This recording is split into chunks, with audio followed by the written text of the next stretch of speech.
Hey guys, welcome to Behind the Birk. I'm interviewing Jason Berk today. He's a musician.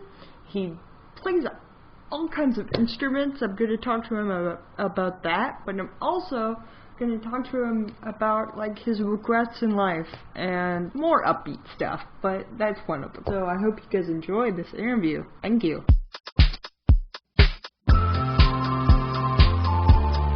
Behind the Birk.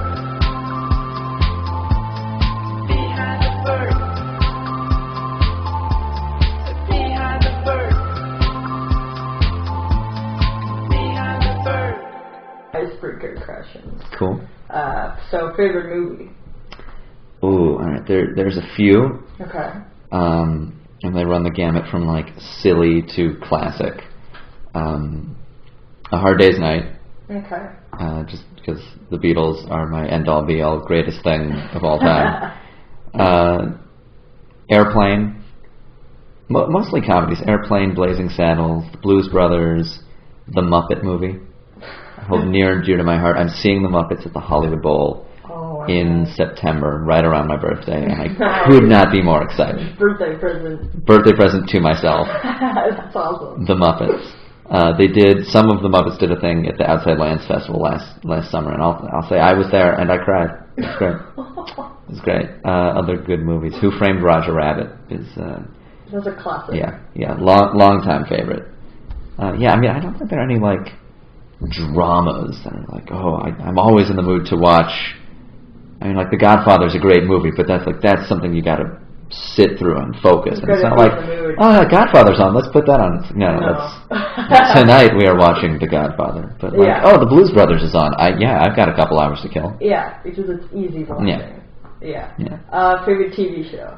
I'll throw The Muppet Show in there with The Muppet Movie for favorite movie. Favorite TV show, I just finished yet another rewatch of Parks and Recreation.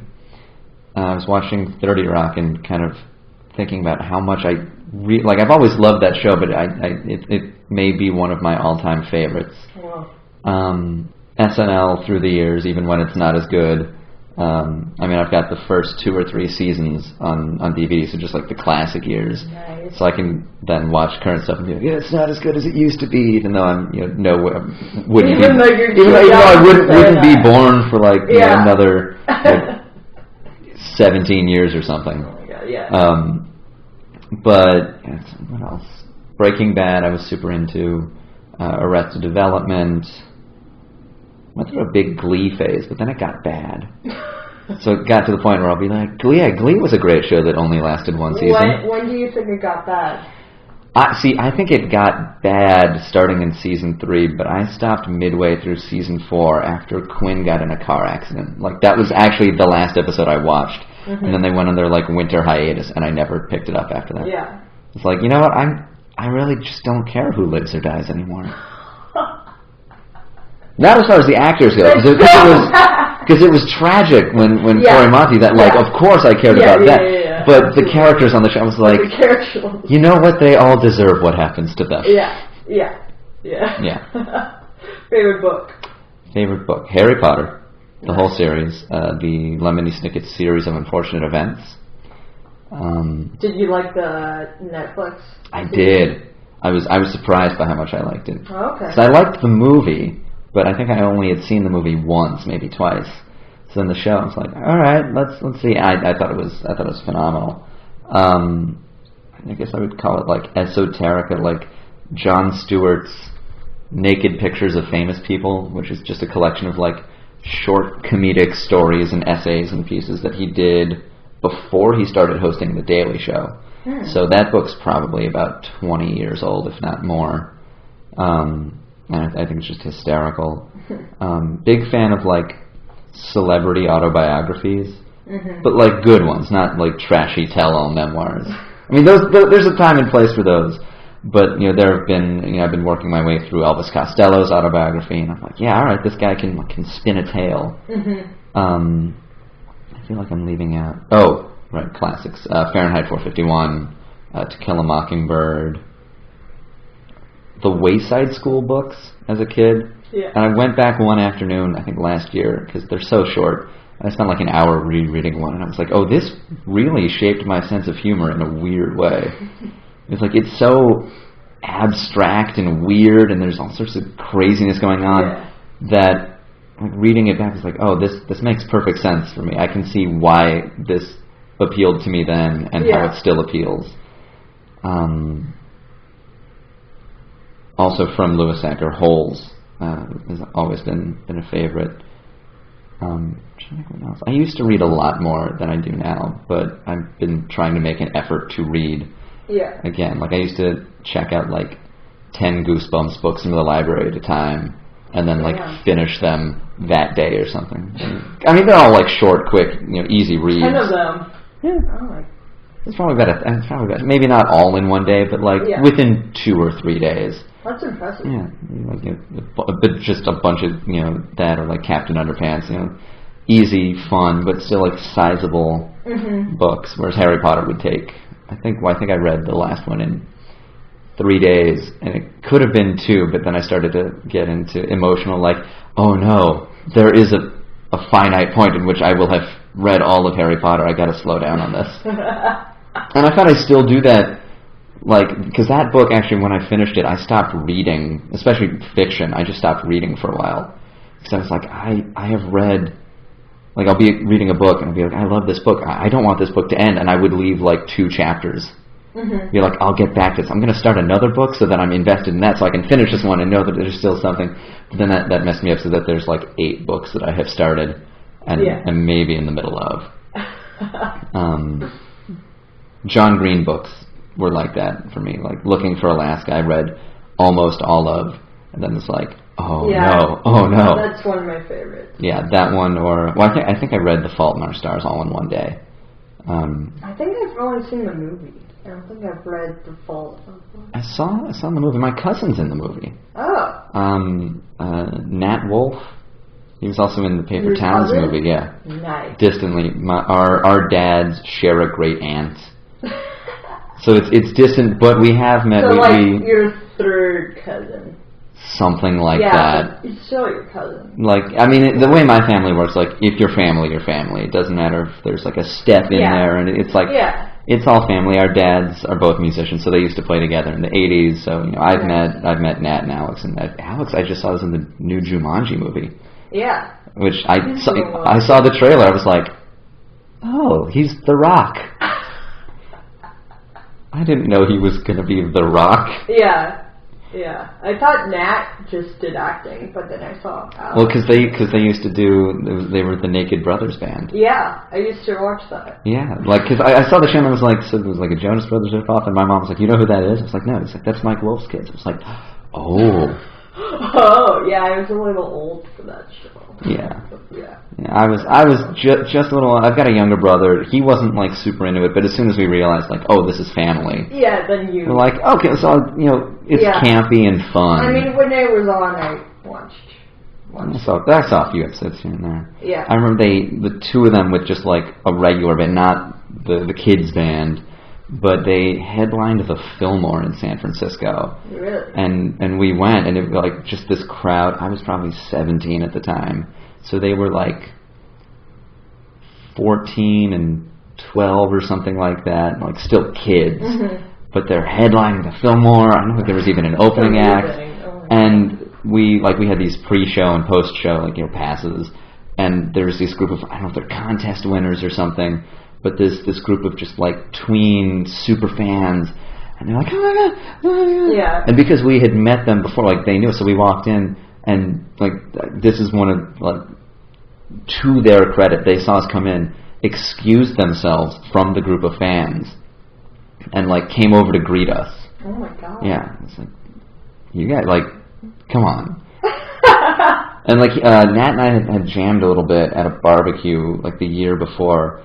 And he brings me over and he's like, hey guys, this is my cousin Jason, he's a really talented musician. And I'm like, come on, you're headlining the Fillmore right now. That's awesome. And you are 14 years old. Like, leave me out of this. That's awesome. Like, I play music, that's fine. This is your night.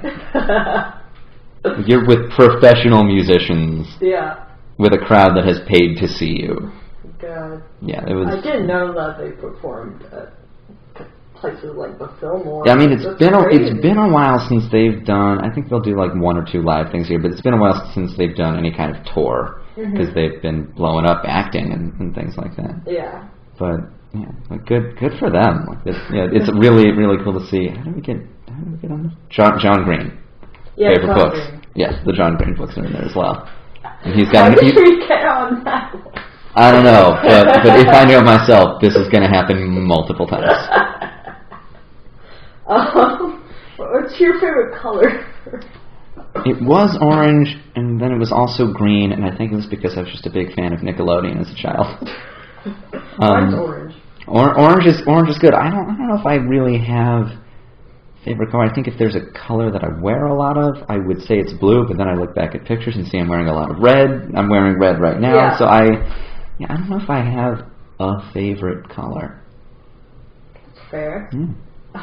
Favorite place in LA? Favorite place in LA? That's tough because LA is like several different cities.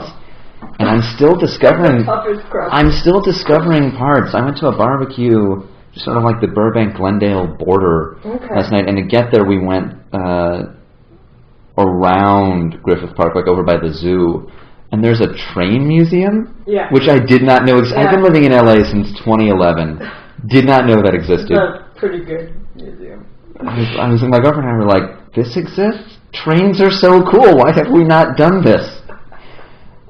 If somebody's visiting and they want to see like LA, like I'll take them to Hollywood and Highland, which is kitschy but fun.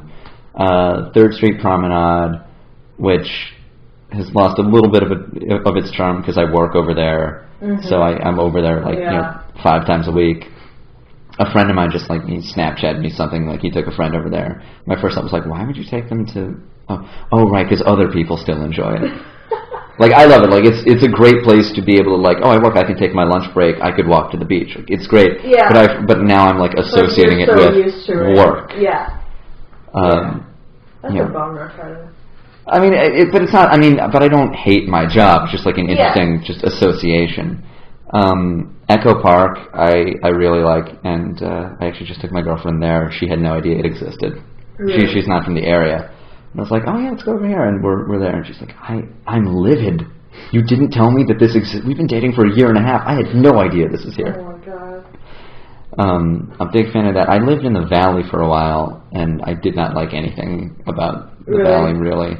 NoHo's cool, but I was living like in Reseda, on Reseda, and anything I wanted to do involved leaving the Valley, getting out, making an effort. And now I live like mid-city. I'm like, everything is 20 minutes away. Yeah. Don't have to take the freeway most of the time. That's awesome. Yeah, so, hang out, get some food in Culver City. Have you been to the Museum of Jurassic Technology? I think I have. It's like a David Lynch, Wes Anderson fever dream. Whoa. It's, most of it is probably not factually accurate. As you walk through, you just sort of get the distinct feeling that you're being lied to, but you're not sure how. It's like if Ripley's Believe It or Not stripped away some of the showmanship. It's not to be like, hey, check out this thing, but to just sort of like very factually present, like, in the early 1900s, parents believed that if your child had a fever, you should have a duck quack into its mouth, because they believed that the cold-blooded bird would take away some of the heat from the fever. And you're like, this doesn't sound right, but I don't know enough about like old medicine practices to disprove this. I know it's not how this works, but I don't know if this was a practice. Things like that. Or there was like a whole gallery of portraits of Russian like cosmonaut dogs. It's like, were these really hung up for the Russian space program? Check this out. Yeah, it's like $5 or $10. Takes an hour or two. It's a trip. I'll definitely. Yeah, like cool little hidden gems of LA, something like that. Yeah, nice. How many instruments do you play? Oh, okay. Majorly, like proficiently, guitar, bass, drums, assorted keyboards, piano, electric piano, organ, all that rolled into one. and then keyboard-based things like melodica or something like that. I can get by on mandolin, a little bit of banjo. I can fake my way. Still haven't, for whatever reason, gotten the hang of harmonica. Mm-hmm. Seems so simple. There's, I can do like, Piano Man or something like that, but I couldn't do like a Waylon Blues harmonica solo or anything like that. How long have you tried harmonica? That's the thing. I don't have one, Oh, which okay. is part of the problem. Yeah. I find with a lot of instruments, if I can just spend some time with one, Mm-hmm. then I'll be able to for whatever. And one of the reasons that I have been able to play all these instruments is because I've had access or have wanted to record with one, but had to make sure that I knew how to do it, which I know is something that The Who would do. Mm-hmm. Like the Quadrophenia record, all the strings and horns are still them. Like Pete Townsend taught himself just enough cello to play the cello part that he wanted. That's like, that's the way to do it. Yeah. So if there was something where like I wanted a mandolin part, we had a mandolin back in my parents' house, so I was like, all right, what are these chords? Okay, figuring that out. Yeah. All right, I can. I wouldn't go up there and like try and do some Punch Brothers or something like that, but for my little something or other, I can fake my way on that. Yeah. So you learned all these instruments out of necessity, kind of. Necessity or curiosity. Yeah. But nobody was ever like, you're going to learn how to play this. I never had violin lessons as a kid. I can't do bowed strings. I can't do like horns or reeds. Mm-hmm. Also, just because I haven't had experience, like more than a minute or two being like, I've been able to make a trumpet sound, but that's it. Just like a yeah. Now I have to figure out what else to do with that. Yeah. And I think there's like a Pete Holmes joke where he's like, I don't get trumpets. 3 buttons, all of the notes. This doesn't add up. Guitar I get, piano I get. Saxophone's got a lot of buttons. The trumpet, this doesn't. And I've asked people, I was like, how do you just change notes without? And they're like, I don't know, you just do. It's like, that's not an acceptable answer here. So you've given up on trumpet, or? I mean, I haven't given up. Yeah, but I'm not about to like go out and buy a trumpet just to teach myself. If somebody was like, "Hey, I've got an old trumpet. Do you want it?" Like, absolutely, I'll take it. Mm-hmm. So for the listeners out there, if anybody wants to give me a trumpet, yeah, I mean, there's no, I would like to learn even more. I just saw Andrew Bird live and was like, okay, I got to step up my game. Yeah. Guitar, he's like the best violinist I've ever seen, but also a really good guitar player. And then he just went into glockenspiel mode. I'm like, I gotta step up my game. So, what's the most emotional song you've ever written? Most emotional song,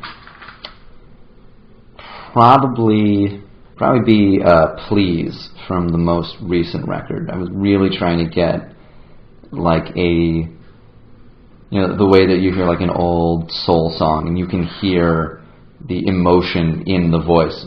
Something like "When a Man Loves a Woman" or something, where like he's selling it. Mm-hmm. It's not just, no matter what the lyric is, the listener should be able to buy it.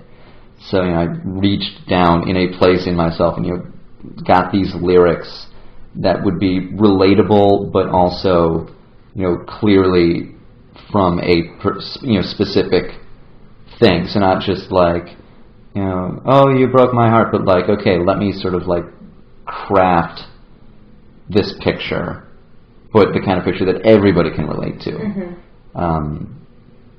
And if they haven't, hopefully they never will have to relate to. Yeah. But and try to give it, it's one of my favorite vocal performances, just because it's so different from pretty much. It's like half falsetto until it gets belty, and both things are things that I'm not like. If I do falsetto, it's more of like a Beach Boys style like harmony thing. So to get a more soulful. Weirdly, like the Black Keys' "Everlasting Light," like the way that he was doing falsetto on that was like, okay, that's a good way to get like some soul falsetto and still be a lanky white dude. That's funny. That's probably the most emotional and it's also like 5 minutes long, so it's like, oh no, we're riding this train for a while. Do you consider yourself an introvert or an extrovert? Extrovert. Okay. I think I've taken the Myers-Briggs test. I am. I have too.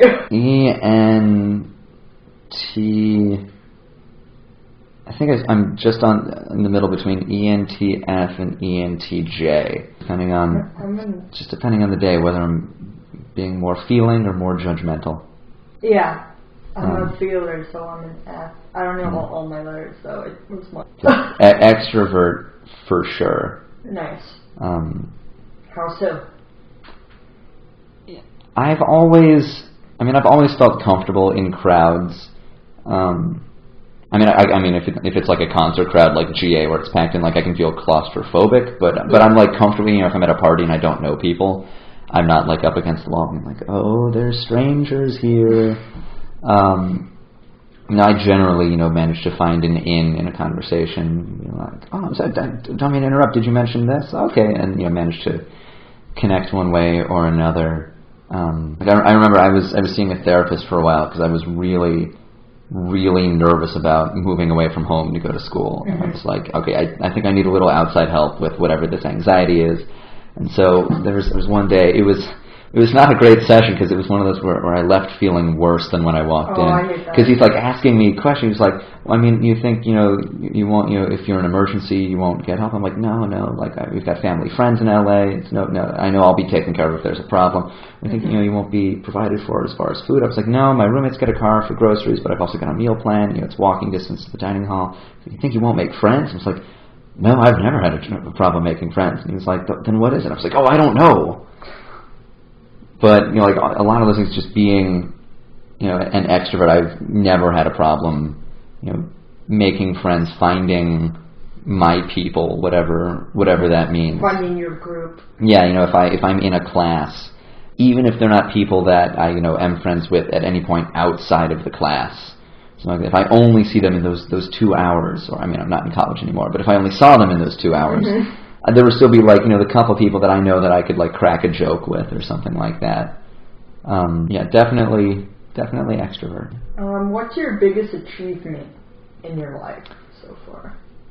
I mean, there are like the more quantifiable awards, which a lot of the time are just sort of subjective as based on who's giving the award. And I'm always, honored whenever if one should be brought my way. It's like, oh, like no, I'm like the last album was like one of the top 5 of the year for this radio show in Sacramento, and they named me male vocalist of the year, and I was absolutely honored. But I also managed to take a step back and be like, okay, but that's these people's opinion, and I'm really honored and grateful they feel that way. Mm-hmm. But other people may disagree, and so I'm just going to make sure I accept that and be like, what do you mean you don't like the song? These people liked it.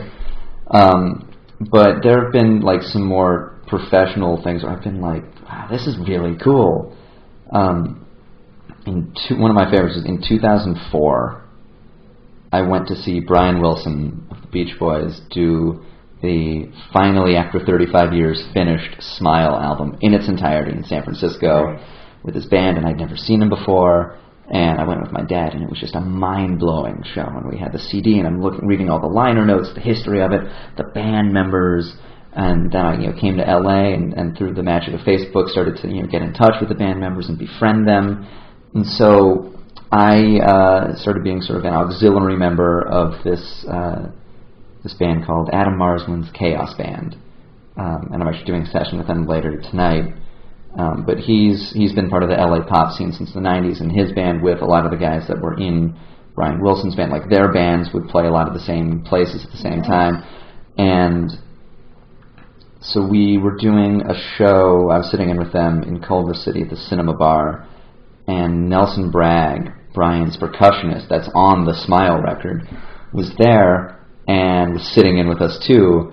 And so I'm playing and singing Heroes and Villains from the Smile album with one of the people that was on the Smile album 10 years after I first saw him perform, like at Davies Symphony Hall. And it was a very cool full circle. Like, it's a dive bar in Culver City. It's not like a massive crowd. It was like, this is It's like... amazing. And I've done another gig with him since, and hung out with him a couple times. And, everybody in the band is great. And it's really cool to be able to know them, but to like kind of have that experience of like, oh, I'm doing a Beach Boys song with the guy that plays with the guy from the Beach. Like this is great. Like that was definitely, that felt like an achievement. And then there've just been like cool things where I'm like, this is a crazy life. A couple weeks ago, I was part of a tribute to Harry Nilsson, and I was sort of in the house band for a lot of it. So there was a point where I was playing guitar while these three guys, Alan Boyd, who's a Grammy-winning producer of like Beach Boys reissues and remasters, and then Michael Tyler, who people may recognize as Gunther from TV's Friends. And Curtis Armstrong, Booger from Revenge of the Nerds and Snot on American Dad, and he's been on New Girl, and he was Ahmet Erdogan in the movie Ray, like accomplished character actor. So the three of them are doing this like crazy, Nilsson spoken word thing. So it's the three of them. I'm playing guitar, and Harry Nilsson's son is playing drums. It's like, it's like this is weird. This is an interesting place to be in my life. So it's just like weird, getting to meet people that I have looked up to and play with people like that has been just an absolute thrill.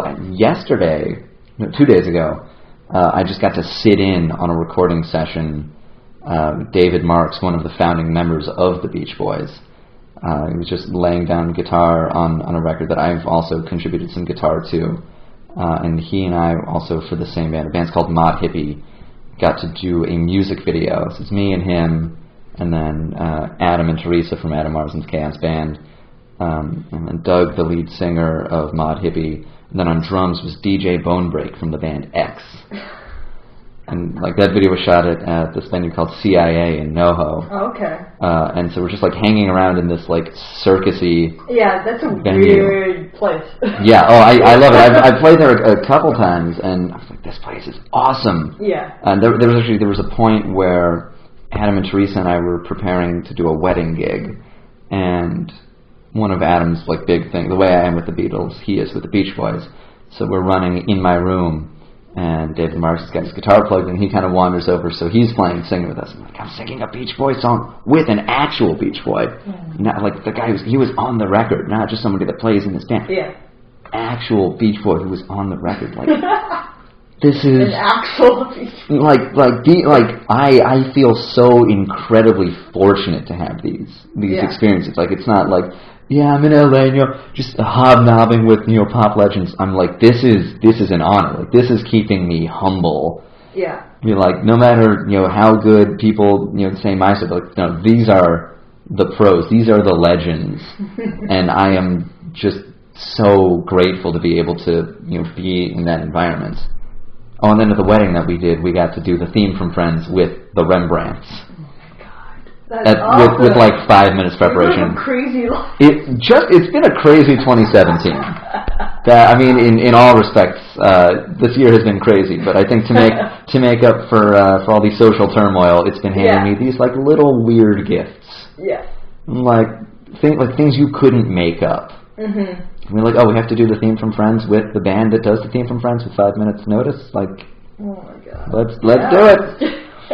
That's awesome. Yeah, so like it's I've been fortunate enough to have some very cool experiences, and that's what I think of rather than like, and then this won an award. It's like, no, I'm striving to get at the level where maybe one day somebody else will be like, and then I got to jam out with Jason Berk or something, like, be able to like keep giving what has been given to me. That's awesome. So what's coming up for you musically? In the super immediate future, I've got a gig on Friday night. Doing a set on my own, and then backing up singer Annie Chelsea, who's a phenomenal pop songstress. I just contributed a cover of Goldfinger to a collection called Songs, Bond Songs, the music of 007. which also has Mike Viola, who's the voice of That Thing You Do, and then members of like Bowling for Soup and Fountains of Wayne, and like some cool people on that. And then there's a bonus, like for the Kickstarter donors, a bonus EP of songs that were rejected from Bond films. So I also did a cover of Radiohead's Spectre, which I think is better than the Sam Smith song that made it. Ooh. But I think it was rejected on the grounds of being too sad, which I kind of... Yeah. It's slow. It's pondering. It is sad. It's probably not the kind of like, oh, now we're in a Bond movie. It's like okay, so now here's a 3-minute Radiohead song. Yeah. Radiohead piano It probably ballad. wasn't right for the movie. Yeah, probably not. But it's a better song, I think. So there were those couple things. I also did a cover of CCR's Up Around the Bend for a Creedence Clearwater Revival tribute, which I have no idea when the release is for that. They're still putting that together. But I'm just starting to work on whatever the next record is. Nice. And I don't know what... I keep changing my mind on what I want the sound to be until, like, it usually takes me recording a couple songs to actually find the anchor. The sound. Yeah. I think on the last one, like, Please was recorded, I think, first. And then it might have been Mess Around. But I think That's Not You was sort of the anchor of, like, okay, here's the marriage of, like, soulful but still poppy that I can sort of, like, use as a template. Because I know my records can be sort of really diverse song to song, going sort of style to style. And I've been trying to tighten it up a little bit without getting too far onto like the side of like the Strokes, who I love, but like every song on Room on Fire has the same basic sound. Yeah. So to get somewhere between those two things, maybe into like a Gaudier Making Mirrors, like super diverse, but all sounds like the same person. So sometimes I'll be like, I want it to be like, just bash it out like the Beatles in Hamburg, just like real quick, 2 guitars, bass, and drums, record the whole album in a week. And other times I'm like, I want to get like really, really out there, Brian Wilson, Pet Sounds, lushness. Yeah. Or then I heard like the most recent Dawes album, and I'm like, oh, I should just do exactly what this Dawes album is. Be like, cool folk rock with some cool electronic sounds. I don't know, but I'm definitely open to experimenting. There's a song by Van Cotton Mather. The name of the song is escaping me right now. But I heard it and I loved it, but I realized it's like such a cool like Beatle poppy song, but it's the kind of song that I wished I could have written like 3 years ago. But now I feel like a lot of those skills are more firmly like in my wheelhouse now. That it almost seems too easy to be like, yeah, let me just some easy sunshine folk pop. I want to keep challenging myself and pushing myself. So you're not going to do that one? Not exactly. I might, Amp it up a bit. Amp it up. Like I'm a big fan of Sondre Lerche, a Norwegian singer-songwriter, and he's been really cool about going sort of genre to genre between albums. Like the first, 2 were sort of like, Baroque pop strings, really cool kind of jazzy chords. Then he did an album that was just like Cole Porter style jazz, just like vocal jazz, and then went right the other way to like guitar-driven alt rock, super energetic. And I'm like, okay, if he can do that, but still maintain, when you listen to the songs and the composition of them, he's still using the same kinds of chords, the same melodic devices. It's really just how it's dressed. And his most recent album, there's a lot of it that sounds very like New Order. One of them's like New Order meets Bowie in some parts. It's like lots of synths and keyboards and drum machines, and it's like danceable and like nothing else he's done before. But then I saw him live, and he did a couple of the songs just solo on guitar, and I'm like, oh yeah, this, if you just strip it down, it does sound like the kind of song he would write. So I'm not going to change the way that I write the songs necessarily, but then just think about the arrangement a little more, and sort of go like, I went, I'd say a lot more contemporary on the song "Tell Me" on the last record. That like somebody says like sounds like Maroon 5, and I was like, oh. And then somebody else compared it to I don't know if it was subject matter or just like the vocal delivery or something, but it actually got a weird comparison to Beyonce's Lemonade.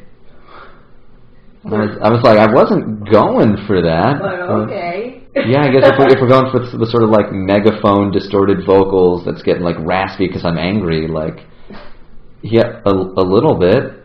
Yeah. But you know that was sort of a cool. I almost left that off the record because I thought it would be like either too angry or too different from anything else. Mm-hmm. But at the end, I was like, no, this can't just have 10 songs. Like I can't. Like I usually go for 12 songs. This one had 11. It's like I can't strip it down to 10. It's going to be too short. You know, let's leave it on. Let's let it out into the world. It's one of the scariest things I've ever done just for that song. If I took that song off, I'd be like, hey, check out my new album. But I put that song on, and I was like, check out this record, guys. I'm just gonna put this like third from last. Just kind of throw it in there. Listen to that song. It's. I mean, I like it, and it was a relief that like a lot of people immediately were like, that's my favorite song. Really. And so that was, like a cool, like, okay, I should trust myself a little more to go out on a limb. And like I haven't done it live. I might try and do, because I'll be doing the International Pop Overthrow Festival at the Silver Lake Lounge August 2nd, and it's only like a half-hour set. But I'm also backing up a couple other people that night. But I might try and introduce that live.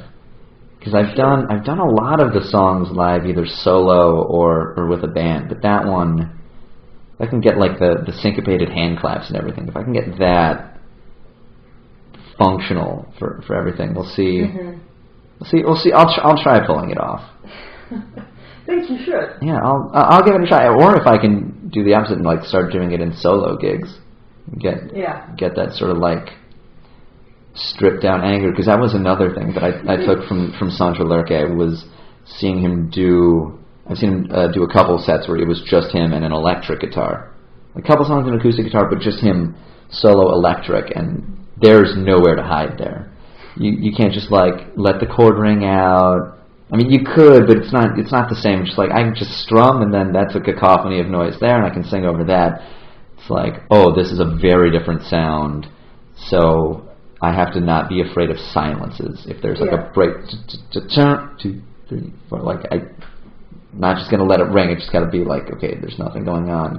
But they're still there. They're still listening. Yeah, they're still engaged. Yeah. Don't like accidentally speed up a little bit to like get through breaks or anything like that. Or like don't be afraid of an unaccompanied voice or something. If I like sing while stopping the guitar or something. Mm-hmm. So seeing somebody do something like that's sort of bare bones, unafraid, and he'll hit a bad chord and he'll just roll with it. He'll just and